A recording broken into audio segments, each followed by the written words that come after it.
मित्रों नमस्कार। अपने बीच भारतीय जनता पार्टी के वरिष्ठ नेता पूर्व केंद्रीय मंत्री माननीय राजीव चंद्रशेखर जी आपको संबोधित करेंगे।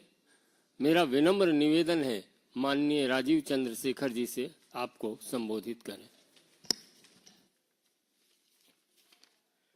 आप सबको मेरा नमस्कार,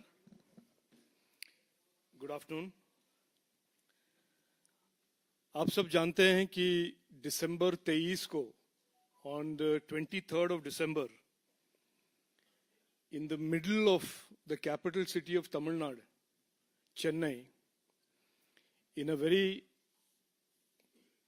reputed university, Anna University, in the campus, a second-year engineering student, a young lady, was sexually assaulted by a group of men on the campus, and her companion subjected to violence. It has become obvious and clear उस incident के बाद बड़ा स्पष्ट हो गया था कि ये जो सेक्सुअल असॉल्ट जिन्होंने किया था, इसका जो perpetrator of this vicious crime, this violence against a young student, was a man called Chandrasekhar. Chandrasekhar has been arrested due to the hue and cry made by the people and the general outrage at this crime. And it has come to light that Chandrasekhar is not some simple sexual offender, but he is a DMK functionary with many instances and photographs and evidence of him hobnobbing with the top leadership of the DMK party. This type of lawlessness that is prevailing in India Alliance, DMK governed Tamil Nadu,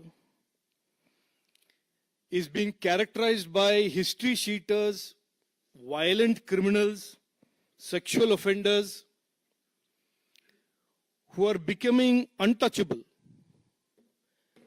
because they have the protection as DMK functionaries of the police and the government.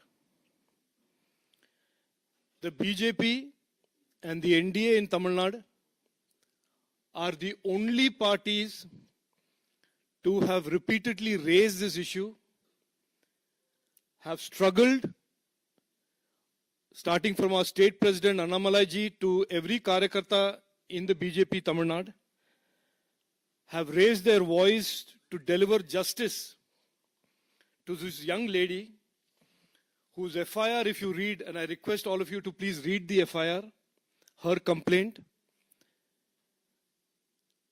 where Chandrasekhar, this DMK functionary, threatened her on multiple occasions with exposure, threatened her family if she dared to file a complaint. This is the kind of lawlessness, this is the kind of fear psychosis that the DMK functionaries and DMK is imposing on the people of Tamil Nadu. And as you know, today there was a march by the Mahila Morcha of the BJP from Madurai, and this march, which is everybody's right.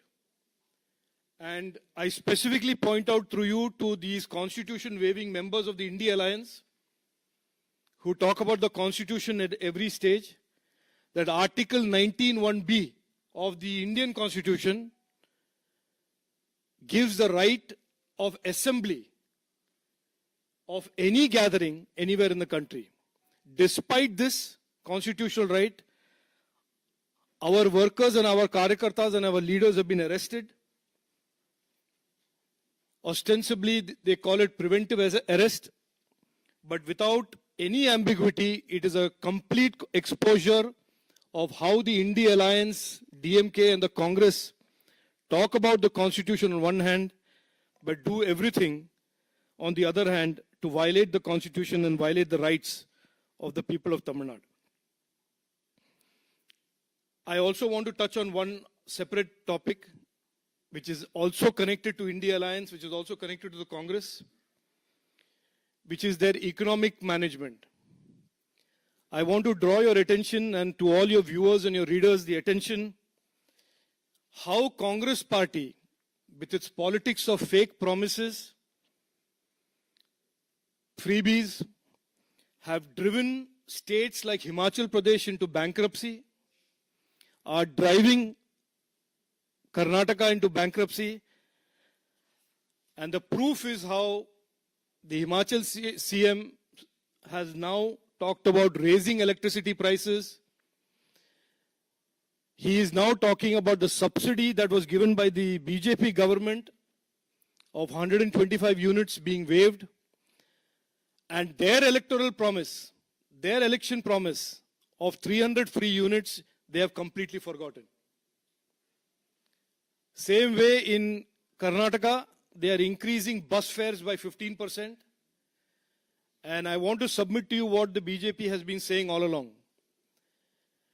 The Congress's ideology of fake promises, the cost and the suffering of this is borne finally by the common man, as people of Karnataka are finding out and people of Himachal Pradesh are finding out. Thank you.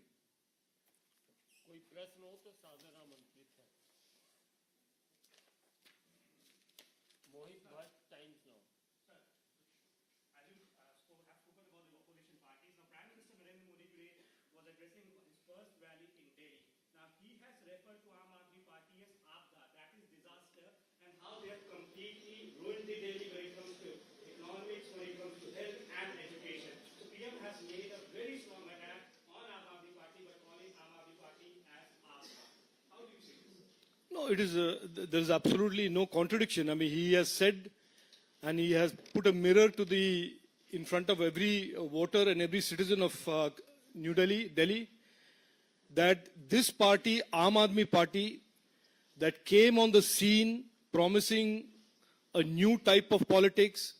They promised corruption-free governance. They promised simple political leadership, not using a house, not using cars, not aligning with the Congress party and the corrupt politics, has done exactly 180 degrees reversal of every one of its positions from 2010. Every promise made by Arvind Kejriwal of running a government that would be based on integrity and transparency has been proved to be wrong. And what the Honorable Prime Minister has said, and Hindi mein, aap hi Delhi ka aapda hai. The biggest burden on the people of Delhi, the biggest liability on the people of Delhi today is Aam Aadmi Party, which is nothing more than a newer version of the Congress. Hanji.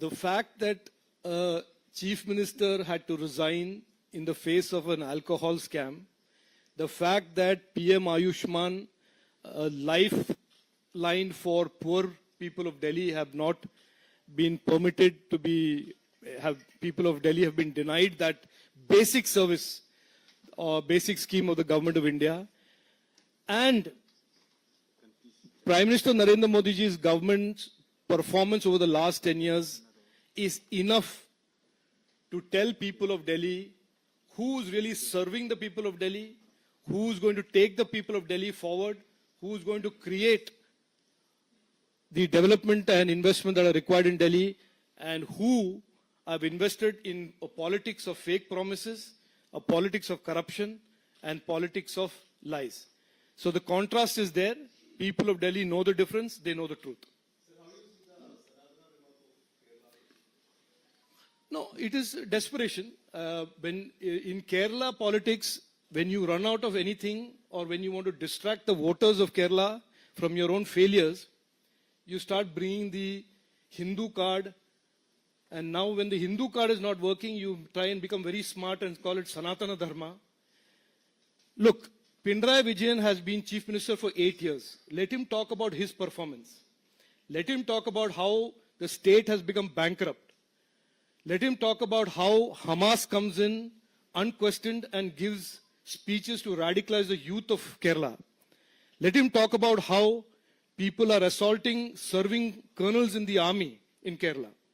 Let him talk about the fact that he cannot survive, pay salaries and pensions without borrowing. Let him talk about the real issues that affect the people of Kerala and not create these imaginary narratives thinking that മലയാളത്തിൽ പറഞ്ഞ മാതിരി എല്ലാവരും വിഡ്ഢി ആണെന്ന് വിചാരിച്ചിട്ട് നടക്കേണ്ട ആവശ്യമില്ല. അതെല്ലാം മാറും. 26 ഇലക്ഷനിൽ അത് നമുക്ക് കാണാം.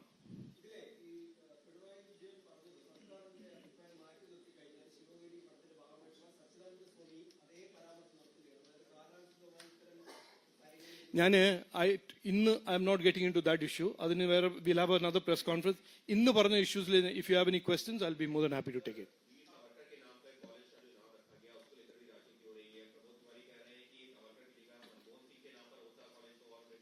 देखिए, मनमोहन सिंह जी के लिए जो सरकार करेगा करने वाला है वो हमारे सरकार तय करेंगे. लेकिन मुझे इसमें एक दो बात कहनी है. एक तो ये जो कांग्रेस वाले अपने हिस्ट्री बुक्स बदल दे, क्योंकि उनके हिस्ट्री बुक्स में 4 ही चैप्टर है. नेहरू जी, इंदिरा जी, राजीव गांधी जी और फिर लास्ट चैप्टर है सोनिया/राहुल/प्रियंका. वो किताब छोड़ दे और एक नया किताब खरीद ले जहां पर सरदार वल्लभ भाई पटेल जी, वीर सावरकर जी, सुभाष चंद्र बोस जी, श्यामा प्रसाद मुखर्जी जी, इतने सारे लोग हैं जो भारत के लिए उन्होंने परिश्रम किया है, उन्होंने मेहनत किया, काम किया है. तो मेरा यही सुझाव है कि वो अपने टेक्स्ट बुक बदल दे और भारत के सच्चे इतिहास के बारे में थोड़ा सीख ले. एक वो. दूसरा, हम सब जानते हैं कि पिछले 65 साल में देश में नेहरू जी, इंदिरा जी, राजीव गांधी के नाम पर हजारों यूनिवर्सिटीज, कॉलेजेस, इंस्टीट्यूशंस लगाए गए उनके नाम पर. कांग्रेस को इतना ही इंटरेस्ट है कि वो सुझाव दे दे हमें. 2-3 के नाम बदल दे देंगे हम, और एक नेहरू के नाम पे या राजीव गांधी के नाम पे या इंदिरा गांधी के नाम पे 2-3 जो इंस्टीट्यूशन है उनको बदलकर नरसिम्हा राव जी के नाम पर और मनमोहन सिंह के नाम बदलने की हम सुझाव देंगे. तो हम जरूर गवर्नमेंट के साथ बात करेंगे. Thank you ji.